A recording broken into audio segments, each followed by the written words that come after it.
मुख्यमंत्री सिद्धारमैया के खिलाफ जमीन से जुड़े घोटाले में केस चलेगा।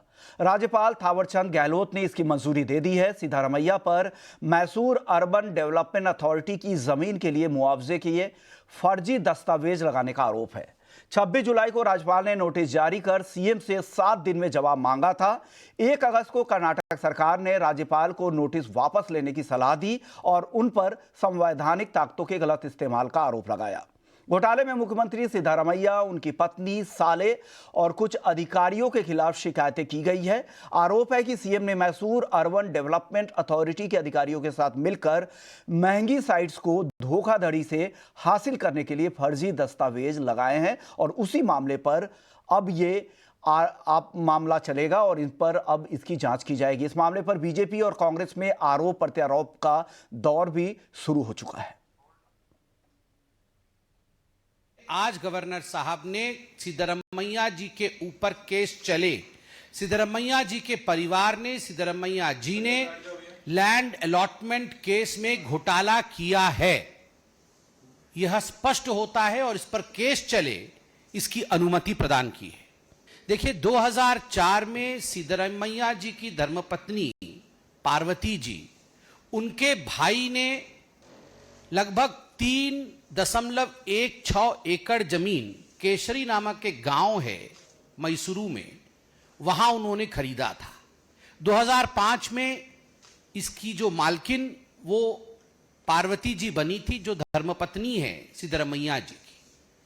बाद में खैर ये मालूम पड़ा कि ये लैंड ट्रांसफर डील हो ही नहीं सकता था क्योंकि ये दलित की भूमि थी। The entire party and the government will stand by my chief minister. He has not done anything wrong. It is a political motivated issue which has been done. So we are going to agitate, we are going to the law, we are going to the courts, we will take all legal remedies. At the same time, the entire state, our party cadres will start functioning. We will oppose the stand of the governor and we will stand by my chief minister. Definitely we will safeguard because there is no illegal activities has been done or anything which act has been done when the chief minister was in power. Personally, he has not been benefited anything out of it. He has lost his family has lost the land and they have compensated as per the law. That is what I can tell you. So you'll stand with the CM? Of course, it is a bound duty and we all are committed.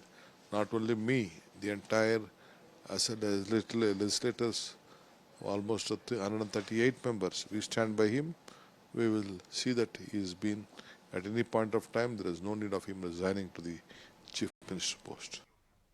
Okay, तो एक आरोप प्रत्यारोप का दौर तो अभी चलेगा ही, क्योंकि अब तो मामला अब और बढ़ गया है और राज्यपाल ने इस जमीन घोटाले से जुड़े हुए आरोपों की जांच के भी आदेश दे दिए हैं। लेकिन आरोपों प्रत्यारोपों के बीच ये मामला सियासी तौर से गर्म हो गया है। बेंगलुरु से हमारे साथ हमारी सहयोगी नेहा हेवाले जुड़ गई हैं। नेहा, बताइए क्या डिटेल्स हैं आपके पास, वहाँ लोकल क्या रिपोर्ट है आपके पास? कर्नाटका के मूडा स्कैम को लेकर आज बड़ा डेवलपमेंट हुआ है राज्य में। राज्य के राज्यपाल जो है यानी कि गवर्नर थावरचंद गहलोत ने आज चीफ मिनिस्टर सिद्धारमैया के खिलाफ प्रोसिक्यूशन सैंक्शन दिया है।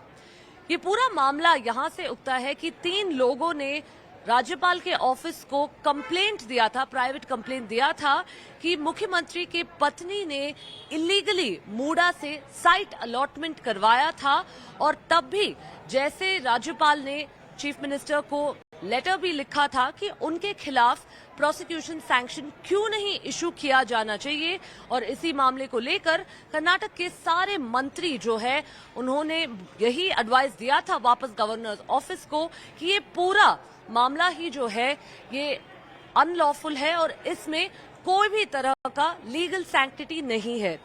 ये पूरे मामले को लेकर आज मुख्यमंत्री सिद्धारमैया जी का यही बयान है कि वो लॉ में बिलीव करते हैं और उनके पीछे सारे एमएलएज हैं, सारे मिनिस्टर्स हैं, सारे इंडिया ब्लॉक के लीडर्स भी आज उनके साथ खड़े हैं और ये पूरे मामले को वो आज लीगली फाइट आउट करेंगे।